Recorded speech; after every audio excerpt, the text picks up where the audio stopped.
The fundamental attribution error. There's a quiet judgment the mind makes before it ever asks for context. When someone else fails, we see character. When we fail, we see circumstance. This imbalance is not cruelty. It is cognition. This is the fundamental attribution error. 1. When behavior becomes identity.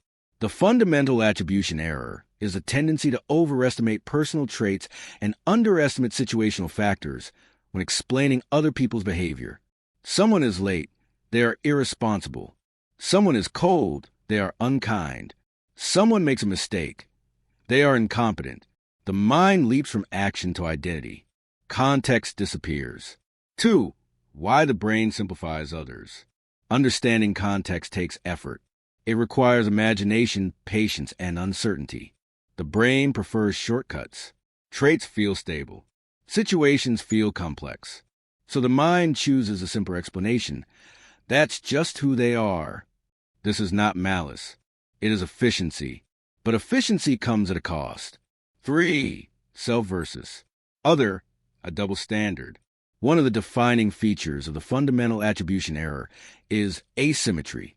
When we explain our own behavior, we look outward. Stress, pressure, timing, circumstance. When we explain others, we look inward. Personality, intent, character. The same behavior receives different explanations depending on who performs it. For visibility and blind spots, we see others in moments. We experience ourselves in narratives. We observe a snapshot and mistake it for the whole story. We forget. We see behavior, not the pressure behind it. The fundamental attribution error is a failure of imagination. 5. How this shapes judgment and morality. This bias quietly shapes moral evaluation.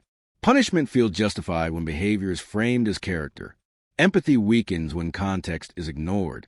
Responsibility shifts from systems to individuals. Mistakes become labels. Errors become identities. And complexity collapses into blame. 6. Power, privilege, and attribution. The fundamental attribution error intensifies when power is uneven. Those with privilege are granted context. Those without it are judged by outcome. Systems disappear. Structures vanish. Individuals absorb responsibility for conditions they did not create. This is not fairness. It is cognitive distortion. 7. Relationships and misunderstanding. In relationships, this bias creates distance.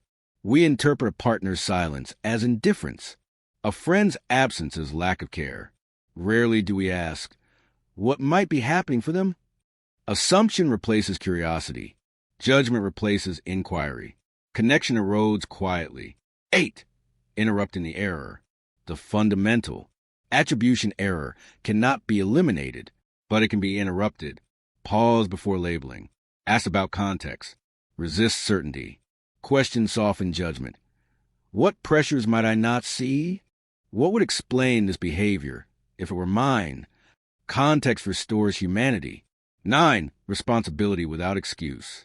Understanding context does not remove accountability. It reframes it. Responsibility with context is more accurate and more humane. Ethiax does not argue against responsibility. It argues against reduction. 10. Responsibility beyond judgment.